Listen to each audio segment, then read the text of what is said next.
Assalamualaikum warahmatullahi wabarakatuh. Nama saya Siti Azara dengan NIM 0203233181. Di sini saya diberikan tugas oleh dosen mata kuliah Fikih Siasa yaitu tugas UAS, yang mana tugas tersebut menceritakan tentang teori-teori ketatanegaraan dalam Islam. Praktik Nabi Muhammad SAW dalam mendirikan dan memimpin negara Madinah menunjukkan pentingnya peran negara dalam Islam. Negara memungkinkan penerapan wahyu Allah, menciptakan kebahagiaan, ketentraman, dan keharmonisan hidup. Islam tidak menganggap negara sebagai tujuan akhir, tetapi sarana mencapai tujuan tersebut. Nabi Muhammad tidak menjadikan Islam sebagai agama negara dalam konstitusi Madinah, menunjukkan bahwa urusan negara diatur oleh umat Islam dengan prinsip-prinsip Nabi. Ketidakjelasan suksesi kepemimpinan setelah wafatnya Nabi Muhammad mengakibatkan perbedaan pendapat dalam pemilihan khalifah, menghasilkan kelompok-kelompok seperti Sunni, Syiah, Khawarij, dan Mu'tazilah.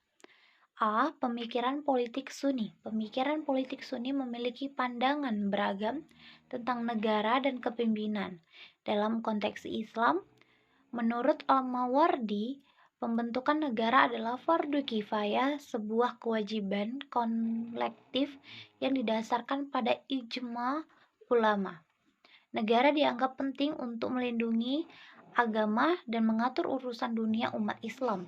Pendapat ini didasarkan pada pengalaman sejarah Khulafa ar-Rasyidin dan dinasti Bani Umayyah serta Bani Abbas yang menunjukkan pentingnya kesatuan politik umat Islam. Ini sejalan dengan prinsip usul fikih bahwa kewajiban tidak bisa dilaksanakan tanpa sarana yang memadai.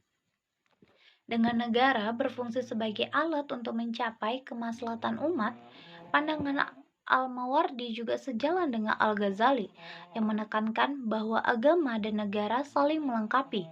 Negara tidak hanya penting untuk kebutuhan duniawi tetapi juga mempersiapkan umat untuk kehidupan akhirat. Menurut Al-Ghazali, kepemimpinan negara adalah vital untuk penegakan agama dan moralitas masyarakat. Berbeda dengan pandangan ini, Ibnu Taimiyah berpendapat bahwa meskipun negara penting untuk mengatur urusan umat, agama tidak bergantung pada keberadaan negara. Baginya, negara lebih merupakan kebutuhan praktis daripada kewajiban agama. Meskipun ia mengakui peran negara dalam penyelenggara hukum-hukum Tuhan dan kesejahteraan umat Islam. Secara umum, pemikiran Sunni mendukung pemerintahan yang kuat dan stabil dengan legitimasi penguasa yang sering dihubungkan dengan mandat ilahi. Meskipun ada variasi pandangan tentang sumber kekuasaan seperti kontrak sosial menurut Al-Mawardi atau mandat Tuhan, menurut Ibnu Abi Robi mereka umumnya menegaskan pentingnya ketaatan umat terhadap kepemimpinan, bahkan jika penguasanya dianggap tidak adil. Kesejahteraan umat Islam dianggap lebih baik di bawah pemerintah yang tidak sempurna daripada kekacauan tanpa pemerintahan.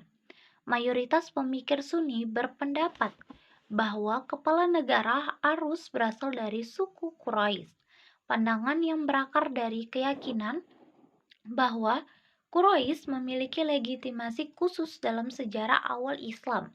Namun, pendekatan ini telah dipertanyakan oleh pemikiran seperti Ibnu Khaldun.